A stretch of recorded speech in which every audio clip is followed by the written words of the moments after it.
जैसा कि कन्या भ्रूण हत्या के विरोध में आपने 1000 किलोमीटर की पद यात्रा की जी, इस विषय में भी बताएं। सन 2000 में जब ये सिचुएशन आई कि लड़कियों की संख्या कम होती चली गई, 864 के करीब रह गई थी हरियाणा की जी, तो हमारे प्रबोध राज चंदोल जी हैं जो कि पेड़ पंचायत संस्था चलाते हैं, और डॉक्टर एस.एन. मिश्रा जो कि सभी तरह के सामाजिक काम, तो वो कहने लगे भैया ऐसा है कि ये सारी चीज़ें तो ठीक हैं, पर अगर बच्चियां ही नहीं बचेंगी तो फिर ये काम करने का बिल्कुल किसके लिए करेंगे, किसके लिए करेंगे।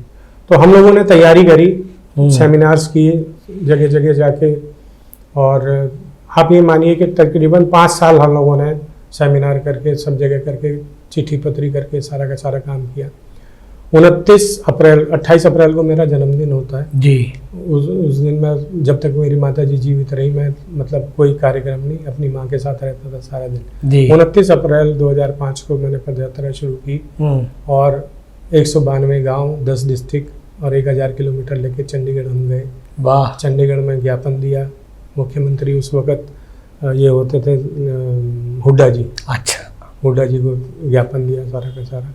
बहुत अच्छा एक्सपीरियंस रहा, और मेरे लिए तो एक आप ये कहें कि ताम्रपत्र जैसा एक पत्र है जी। हम लोगों ने, राई के पास एक गांव था बैयापुर, वहाँ पे बात करते थे, उस बेटी ने लिखा कि भाई जब मैंने आपकी बात सुनी कि भाई बेटियों को बचाना चाहिए, तो मेरे जो हस्बैंड है वो मेरा भ्रूण हत्या करवाना चाहते थे, उन्होंने चेकिंग वेकिंग कराने के लिए मेरे पर आज वो मेरी बेटी जो है 1 साल की हो गई, इसलिए आपका धन्यवाद करें। वो मैंने आज तक पत्र संभाल के रख रखा है, और वो आप मतलब यकीन मानिए कि मेरी 1000 किलोमीटर की जो थकान थी ना, उस एक पत्र ने ऐसा उसको आनंदित कर दिया। वाह वाह वाह। इस तरह के अभियान करने में किस किस तरह की चुनौतियों का आपने सामना किया? कोई चुनौती नहीं है, आपके मन में करने का मन होना चाहिए, सारी की सारी चीजें हो जाती हैं।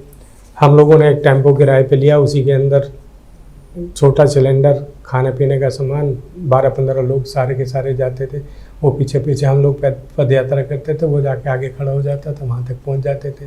पैम्फलेट बाजी और ये सारा का सारा काम करते थे। जब आप कोई काम करने लगते हैं ना, तो परमात्मा भी साथ देता है। बिल्कुल। इसी तरह से जब जैसे ही हम ये यहाँ पे पहुँचे सोनीपत में जो वहाँ की डीएम थी, उन्होंने कहा कि आप बहुत अच्छा काम कर रहे हैं, अब से आगे जहाँ भी कहीं रुकने, पहले हमारा रुकने का ये था कि भाई टेम्पो में ही सो जाएंगे, सुबह उठ के फिर चलते। उन्होंने नीरजा शेखर नाम था, जी, नीरजा शेखर, आज भी मैं उस महिला का सम्मान मेरे मन से निकलता जी। तो उन्होंने जहाँ भी जिस भी डिस्ट्रिक्ट में हम गए, वहाँ पे रहने की व्यवस्था उन्होंने, वाह। और मतलब एक अब अद्वित है। उसके बाद हम लोग ने बहुत बार कोशिश की कि कर पाए, परंतु उतना आनंद और उतना सहयोग नहीं। वाह वाह वाह।